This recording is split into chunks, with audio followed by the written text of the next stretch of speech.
Moments ago, Israel launched Operation Rising Lion, a targeted military operation to roll back the Iranian threat to Israel's very survival. This operation will continue for as many days as it takes to remove this threat. For decades, the tyrants of Tehran have brazenly, openly called for Israel's destruction. They've backed up their genocidal rhetoric with a program to develop nuclear weapons. In recent years, Iran has produced enough highly enriched uranium for 9 atom bombs. 9. In recent months, Iran has taken steps that it has never taken before, steps to weaponize this enriched uranium. And if not stopped, Iran could produce a nuclear weapon in a very short time. It could be a year, it could be within a few months, less than a year. This is a clear and present danger to Israel's very survival. 80 years ago, the Jewish people were the victims of a Holocaust perpetrated by the Nazi regime. Today, the Jewish state refuses to be a victim of a nuclear Holocaust perpetrated by the Iranian regime. Now, as Prime Minister, I've made it clear time and again, Israel will never allow those who call for our annihilation to develop the means to achieve that goal. Tonight, Israel backs those words with action. We struck at the heart of Iran's nuclear enrichment program. We struck at the heart of Iran's nuclear weaponization program. We targeted Iran's main enrichment facility in Natanz. We targeted Iran's leading nuclear scientists working on the Iranian bomb. We also struck at the heart of Iran's ballistic missile program. Last year, Iran fired 300 ballistic missiles at Israel. Each of these missiles carries a ton of explosives and threatens the lives of hundreds of people. Soon, those missiles could carry a nuclear payload, threatening the lives not of hundreds, but of millions. Iran is gearing up to produce 10,000 of those ballistic missiles within 3 years. Now just imagine 10,000 tons of TNT landing on a country the size of New Jersey. This is an intolerable threat. It too must be stopped. Iran is now working on what it calls the new plan to destroy Israel. You see, the old plan failed.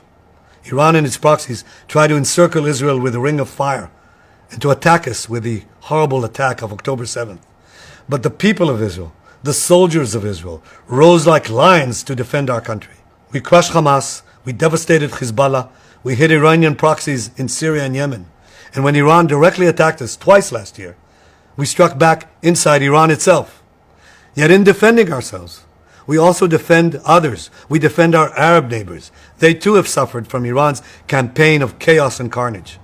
Our actions against Iran's proxy Hezbollah led to the establishment of a new government in Lebanon and the collapse of Assad's murderous regime in Syria. The peoples of those two countries now have a chance for a different future, a better future. So too do the brave people of Iran, and I have a message for them. Our fight is not with you. Our fight is with the brutal dictatorship that has oppressed you for 46 years. I believe that the day of your liberation is near. And when that happens, the great friendship between our two ancient peoples will flourish once again. I want to assure the civilized world, we will not let the world's most dangerous regime get the world's most dangerous weapons. And Iran plans to give those weapons, nuclear weapons, to its terrorist proxies. That would make the nightmare of nuclear terrorism all too real.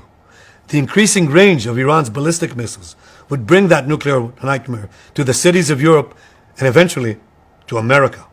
Remember, Iran calls Israel the small Satan. It calls America the great Satan. And this is why for decades, it's led millions in the chants of death to Israel and death to America. Today, Israel is responding to those genocidal calls with action and with a call of our own. Long live Israel and long live America.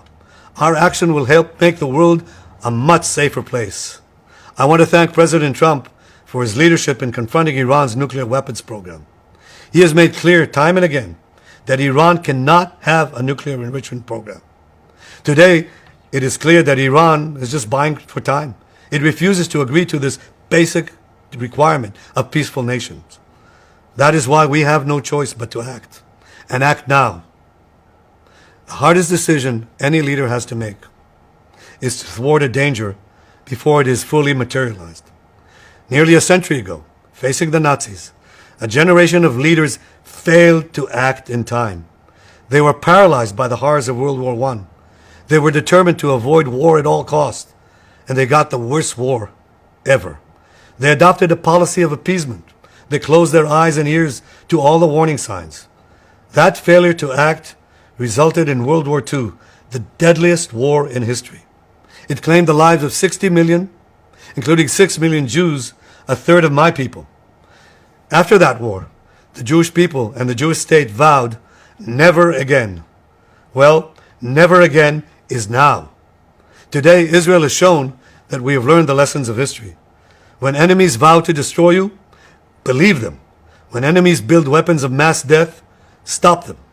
As the Bible teaches us, when someone comes to kill you, rise and act first. This is exactly what Israel has done today. We have risen like lions to defend ourselves. Over 3,000 years ago, Moses gave the people of Israel a message that has steeled their resolve ever since. Be strong and courageous, he said. Today, our strong and courageous soldiers and people stand together to defend ourselves against those who seek our destruction. And by defending ourselves, we defend many others, and we roll back a murderous tyranny.